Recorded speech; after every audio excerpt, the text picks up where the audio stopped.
Labdien, draugi! Interneta veikali, virzot savus produktus ārējos tirgos, saskaras ar daudziem un vairākiem izaicinājumiem. Un viens no tādiem izaicinājumiem ir mājaslapa. Precīzāk sakot, vai mājaslapa ir pielāgota pārdošanas aktivitātēm ārējos tirgos. Šajā video es izstāstīšu par 3 nepilnībām, ko mēs esam konstatējuši, veicot mājaslapu auditus. Tas, protams, nav visas nepilnības, kas bija konstatētas veicot auditus, bet šīs nepilnības ir svarīgas, par kurām es minēšu, jo tieši tās 3 nepilnības ietekmē rezultātu. Pirmā nepilnība ir apmaksas metodes. Un šeit ir 2 momenti. Pirmais moments ir, kādas tieši apmaksas metodes ir mājaslapa, un otrais, vai nav kaut kas liekas mājaslapā. Kādas tieši ir apmaksas metodes?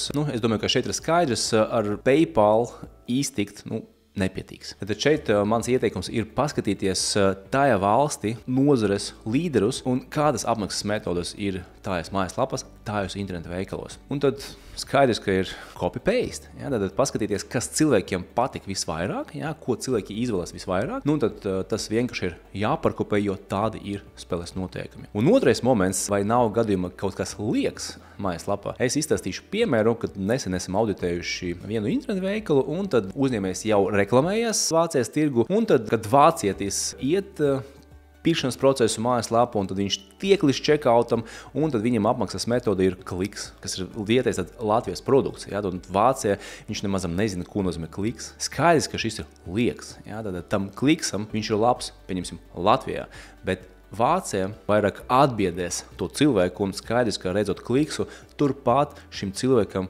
arī beidzas iepirkšanas process, un uzņēmējs ir pazaudējuši klientu. Līdz ar to paskatāmies šos 2 momentus pie apmaksas metodēm. Otra nepilnība, ko mēs esam konstatējuši, ir piegādes metodas vai piegādes veidi. Šeit īstenībā ir ļoti līdzīgi kā ar apmaksas metodam, ir jāpaskatās, kādi ir populārākie piegādes veidi tieši tajā valstī, kur mēs ejam, un nav jācer, ka mēs iztiksim ar kaut ko mazāku vai iztiksim ar kaut ko savādāku vai citādāku. Nē, tas populārākās piegādes metodas vai piegādes veidos, ko izvēlas visbiežāk cilvēki vietēji, piemēram, Vācijā, arī tiem mums ir jābūt mājaslapā obligāti, jo tādi ir spēles noteikumi. Un ja cilvēki tajā konkrētajā valstī ļoti bieži izvēlas pakomātus, ir jābūt pakomātiem. Ir jāpanāk, lai jūsu mājaslapā, lai jūsu interneta veikla ir pakomāti. Savādāk tas rezultāts nebūs tāds, uz kuru jūs cerāt. Jo atceramies, ka, lai dabūtu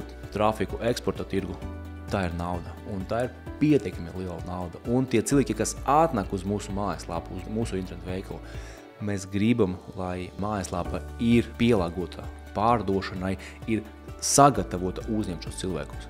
Un tad negribētos tā checkouta viņus pazaudēt. Tad piegādes veidiem, piegādes metodam arī ir jābūt tādiem, kas ir populārāki tajā konkrētajā valstī. Un trešā nepilnība ir kontaktinformācija. Pēc manas pieredzes ir tā, ka uzņēmējiem liekas vai uzņēmēji uzskata, ka kontaktinformācija nav īpaši lielas nozīmes tajā pirkšanas procesa, un tad ir kaut kāda kontaktinformācijas, ir taču kontaktinformācija, viss kārtībā. Tad, ja cilvēks gribas, viņš sazināsies. Bet īstenībā ir tā, ka neatbilstoša kontaktinformācija mājaslapā var būt kā ļoti spēcīgs stop signāls, lai pircējs neturpinātu iepirkties. Un tāpēc es ieteiktu pārbaudīt un pārliecināties, ka jūsu mājaslapa kontaktinformācija nav, pieņemsim, +371, vai nav, pieņemsim, Jānis Bērziņš, ja jūs ejat uz Vāciju.